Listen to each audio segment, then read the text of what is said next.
नमस्कार, स्वागत है आपका। हिंदी खबर देख रहे हैं आप और मैं हूं आपके साथ श्रेया दीक्षित। बुलेटिन की शुरुआत करेंगे बड़ी खबर के साथ, जहां हरिद्वार पहुंचे मुख्यमंत्री पुष्कर सिंह धामी। बीजेपी नेताओं ने सीएम धामी का उस वक्त जोरदार स्वागत किया। तो आपको बता दें कि प्रधानमंत्री मोदी के नेतृत्व में यहां पर काम हो रहा है और मौसम खराब होने पर यात्रा रोकी भी जा सकती है। तो मुख्यमंत्री पुष्कर सिंह धामी की तरफ से बड़ा बयान। पुष्कर सिंह धामी ने कहा कि अगर मौसम खराब होता है तो चारधाम की यात्रा है उसे रोका जाएगा। इसके अलावा जो भी नियम बनाए गए उसका पालन करना अनिवार्य होगा। इसी के साथ महेंद्र भट्ट हैं जिन्होंने कई बार अपने बयानों से अपनी हंसी करवाई। अब तो ये बड़ी जानकारी इस वक्त सामने आ रही है, जहां देखिए मुख्यमंत्री पुष्कर सिंह धामी आज हरिद्वार पहुंचे हैं, जहां उन्होंने चारधाम यात्रा पर बड़ा बयान दिया।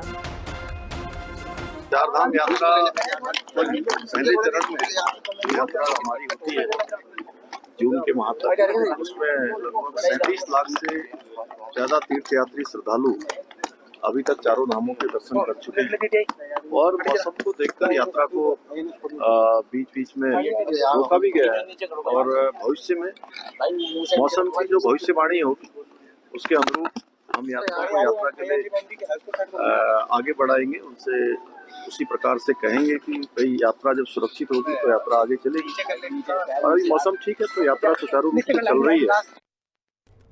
तो चलिए आगे बढ़ते हैं, जहां बीजेपी प्रदेश अध्यक्ष की जिम्मेदारी एक बार फिर से महेंद्र भट्ट को दे दी गई है, जिसको लेकर पूर्व मुख्यमंत्री हरीश रावत ने प्रतिक्रिया दी। उन्होंने कहा कि बीजेपी के अंदर लोकतंत्र नहीं बचा है। ऊपर से एक पर्ची आती है, उसके आधार पर ही चयन किया जाता है, फिर एक पर्ची यहाँ से जाती है। यहाँ तक जब मुख्यमंत्री बनाया जाता है तो व्यक्ति खुद आश्चर्यचकित रह जाता है। मैं मुख्यमंत्री हूँ। उन्होंने कहा कि बीजेपी में लोकतंत्र नहीं शीर्ष तंत्र है, जो कहा जाएगा उसका पालन किया जाएगा। ये वही महेंद्र भट्ट हैं जिन्होंने कई बार अपने बयानों से अपनी हंसी करवाई। अब कुछ नया नहीं है, लेकिन मेरी शुभकामनाएं उनके साथ।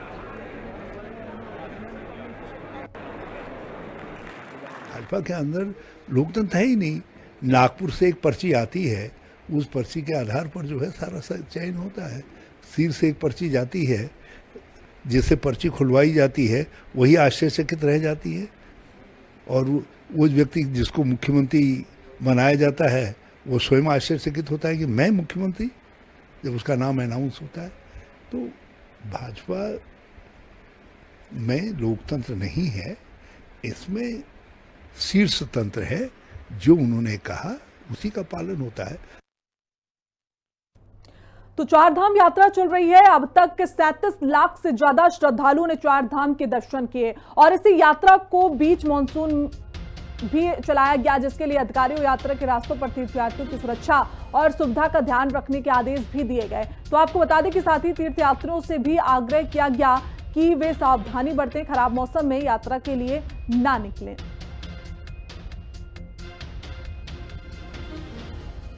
चारधाम यात्रा हमारी चल रही है। हमने सभी यात्रियों से आग्रह किया है कि जो वेदर फोरकास्ट की जानकारी प्राप्त करने के बाद ही अपनी यात्रा शुरू करें और मुझे ये प्रसन्नता हो रही है कि इस प्रकार चारधाम यात्रा एवं हेमकुंड साहब के अंदर करीब 47 लाख 664 श्रद्धालुओं ने अब तक अपना पंजीकरण कराया है, ऑनलाइन ऑफलाइन। यमुनोत्री धाम में अब तक 5,54,260 श्रद्धालुओं ने दर्शन किए हैं। गंगोत्री धाम में 5,75,167 लोगों ने दर्शन किए हैं।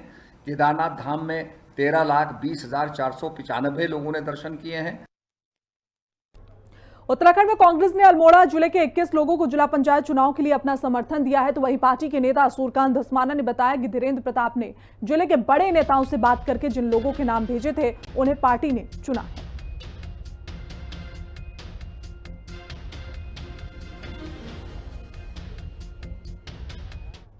बीजेपी ने जिला पंचायत सदस्य चुनाव लड़ने वाले अपने प्रत्याशियों की सूची जारी कर दी है। जिला अध्यक्ष उदय सिंह रावत ने यह सूची जारी की। अब बीजेपी के प्रत्याशी अपना नामांकन भरकर चुनाव प्रचार करेंगे और जनता से वोट की अपील भी करेंगे। तो वहीं कांग्रेस ने अभी तक अपने प्रत्याशियों की सूची जारी नहीं की है।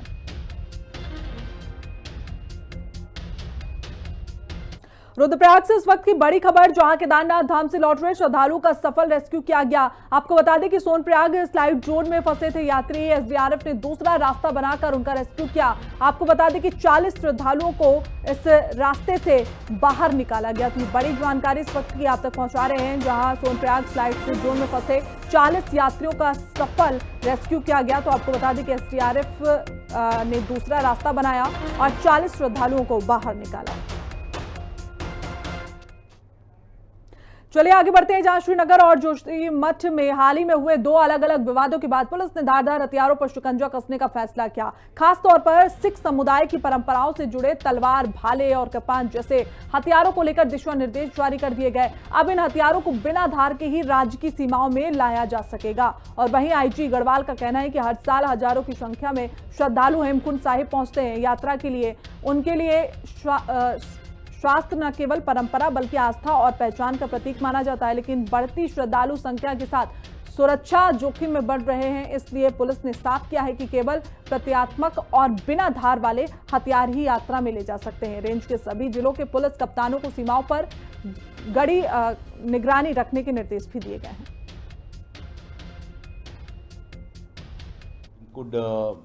श्री हेमकुंड की यात्रा करने वाले जो तीर्थ यात्री थे, उनके साथ में हमारे लोकल लोगों के बीच में एक हल्की झड़प हुई थी। इसका हमने तत्कालिक पूरा संज्ञान लिया और इसमें हमने उचित धाराओं में मुकदमा करके जो भी दोषी थे उनको जेल भेज दिया गया है।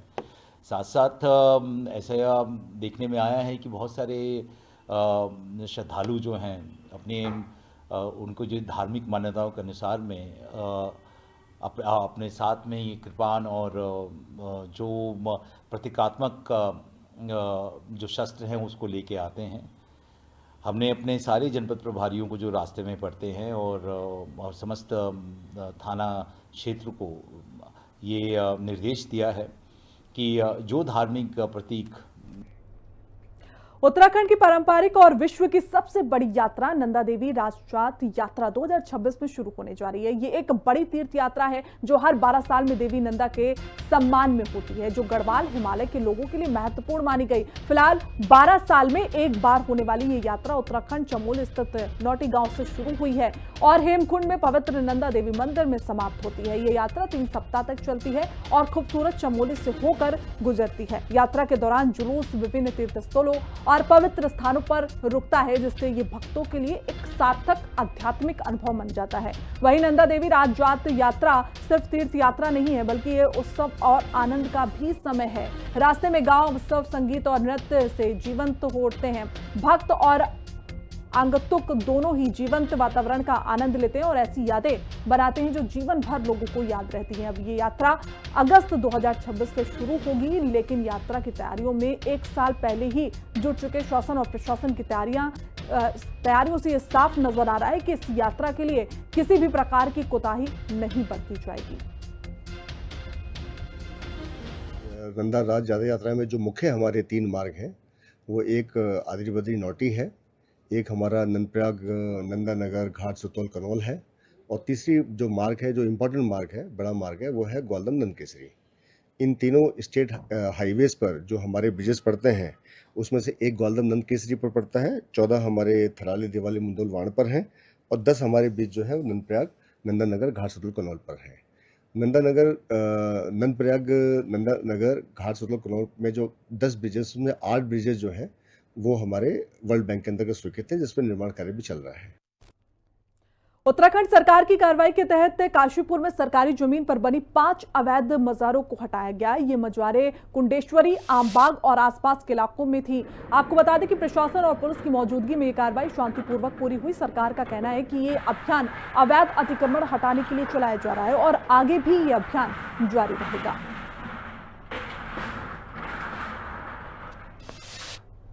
तो चलिए आगे बढ़ते हैं, जहां देहरादून में अचानक तेज बारिश हुई, जिससे लोगों को उमस और गर्मी से राहत मिली। तेज धूप से मौसम ने अचानक करवट बदली। मौसम विभाग ने पहले ही तेज बारिश की चेतावनी दी थी और पर्वतीय क्षेत्रों में येलो अलर्ट जारी किया। लोगों से जो गाढ़ गदेरों हैं उनसे दूर रहने की अपील भी की गई।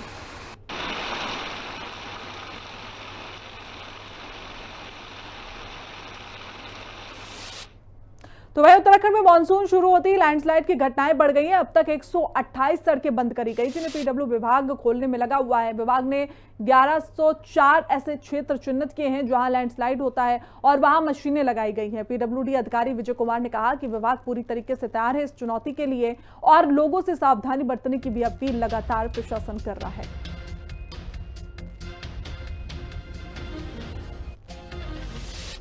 पीडब्ल्यूडी में जो राज्य के अंतर्गत जितने मार्ग निर्मित हैं जो पीडब्ल्यूडी के कंट्रोल में हैं, उनमें जो मार्ग प्रायः बंद होने वाले होते हैं उनका सूची हम लोगों ने एकत्रित किया है और इनको चिन्हित करते हुए 1104 ऐसे लोकेशंस हैं जिनमें देखा गया है कि पिछले सालों में मार्ग बंद होते रही है। उन लोकेशनों के आसपास जेसीबी और पोकलेन मशीन तैनात किया गया है और इस तरह से विभाग में 514 जेसीबी मशीन जगह जगह पे स्टेशन किया गया है और जैसे भी सूचना प्राप्त होती है कि इस लोकेशन पे मार्ग बंद हो गया है तो उसे मोबिलाइज करते हुए तुरंत खोलने की कार्रवाई की जा रही है। लगातार बारिश से विकासनगर के डाक पत्थर इलाके में यमुना नदी का जलस्तर बढ़ गया। 11 मजदूर नदी के बीच एक टापू पर फंस गए। सूचना पर एसडीआरएफ और पुलिस मौके पर पहुंची और राफ्ट की मदद से सभी को सुरक्षित बाहर निकाला गया। सभी मजदूर सुरक्षित हैं। प्रशासन ने लोगों से नदी के पास न जाने की अपील भी की।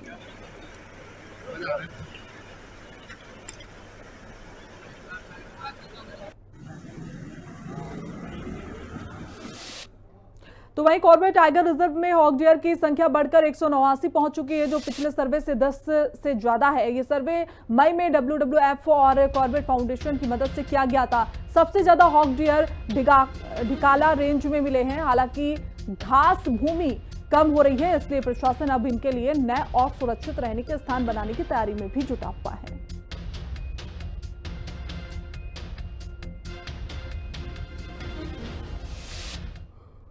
हॉक डियर यार हॉक डियर की बड़ी अच्छी संख्या में पाई जाते हैं।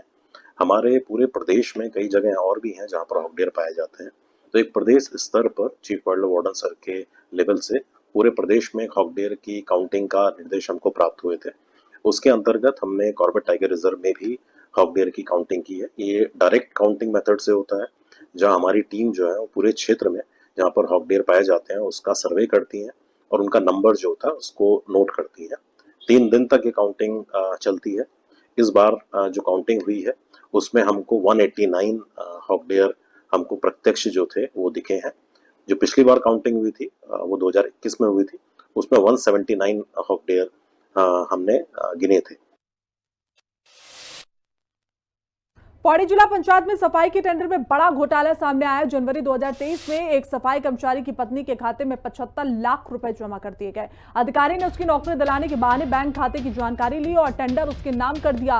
वहीं ITI कार्यकर्ता करण रावत ने इस मामले का खुलासा किया। डीएम स्वाति भदौरिया ने कहा कि जांच जारी है और रिपोर्ट के बाद कार्रवाई की जाएगी।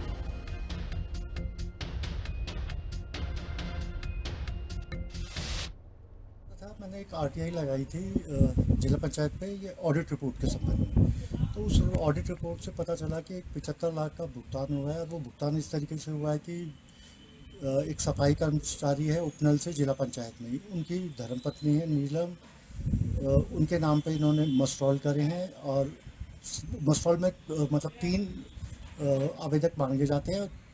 तीनों के तीनों वो एक ही परिवार के। कल ही किसी ने मुझे ये फ़ोन पे ही बताया कि इस प्रकार का कोई चीज़ आया है, तो इसकी जो हम लोग पत्रावली होगी उसकी जांच करेंगे कि ये कब हुआ, कैसे हुआ, तभी उस पर कुछ आगे की कार्रवाई या वक्तव्य दिया जाना संभव हो सकता है। उत्तराखंड में मानसून शुरू होने के बाद बाढ़ से निपटने के लिए सरकार ने तैयारी पूरी कर ली है। सिंचाई मंत्री सतपाल महाराज ने बताया कि हर जिले में बाढ़ कंट्रोल रूम बनाए गए हैं। इन रूमों की जिम्मेदारी संबंधित अधिकारियों को दी जाएगी। राज्य में कुल 113 जगहों पर बाढ़ चौकियां बनाई गई हैं और 304 ऐसे इलाके चिन्हित किए गए जो बाढ़ के लिए सबसे ज्यादा खतरे वाले हैं।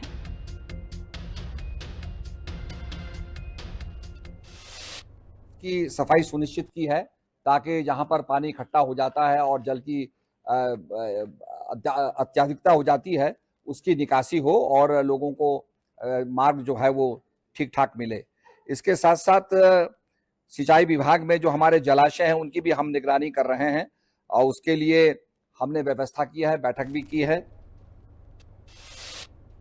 तो वहीं जसपुर में मुहर्रम को सुरक्षित मानने के लिए प्रशासन ने बैठक की। सीओ दीपक सिंह ने बिजली के तार ऊंचे करने को कहा ताकि हादसे न हो। बिजली विभाग और नगर पालिका को निर्देश जारी कर दिए गए। आपको बता दें कि सभी से सहयोग और भाईचारे की अपील भी की गई। नगर चेयरमैन नौशाद सम्राट और अन्य अधिकारी इस वक्त मौजूद रहे।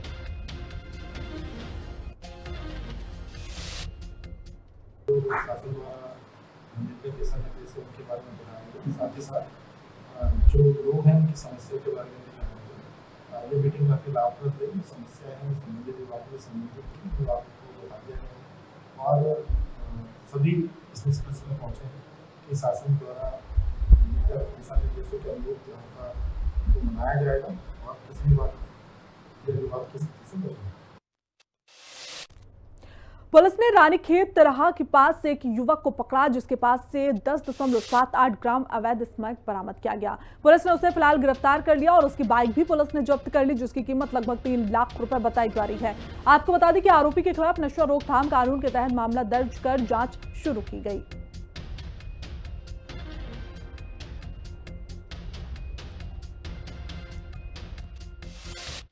कोसी चौराहे पर चेकिंग अभियान चलाया जा रहा था और इस समय एक स्पोर्ट्स बाइक को जब चेकिंग के दौरान रोका गया तो उसमें सवार व्यक्ति के पास 10.78 ग्राम हेरोइन स्मैक पाई गई जिसकी कॉस्ट लगभग 3.25 लाख रुपए है और इस व्यक्ति के विरुद्ध NDPS के अंतर्गत अभियोग दर्ज कर लिया गया है।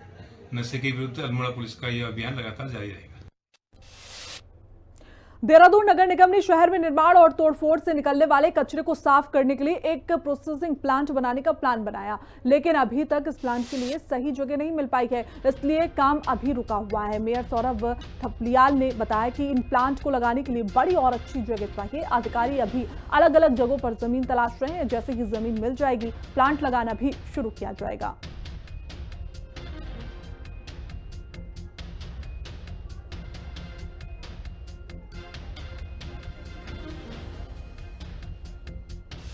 तो चलिए आगे बढ़ेंगे उत्तराखंड की खबरों की ओर, जहां जसपुर में मुहर्रम को सुरक्षित मनाने के लिए प्रशासन ने बैठक की।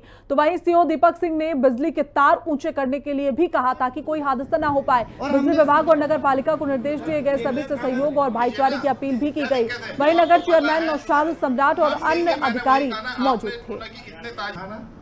हमने आपको ये तो नहीं कहा नाम लिख दीजिए और छोटे बड़े इतने परंपरागत तरीके से शासन द्वारा दिशा निर्देशों के बारे में बताएंगे। साथ ही साथ जो लोग हैं उनकी समस्या के बारे में भी जानेंगे। ये मीटिंग काफ़ी लाभप्रद रही। समस्या है संबंधित विभाग से संबंधित विभाग को बता दिया गया और सभी इस निष्कर्ष में पहुँचे हैं कि शासन द्वारा दिशा निर्देशों के अनुरूप त्योहार को मनाया जाएगा और किसी भी बात विवाद की स्थिति से बचेगा।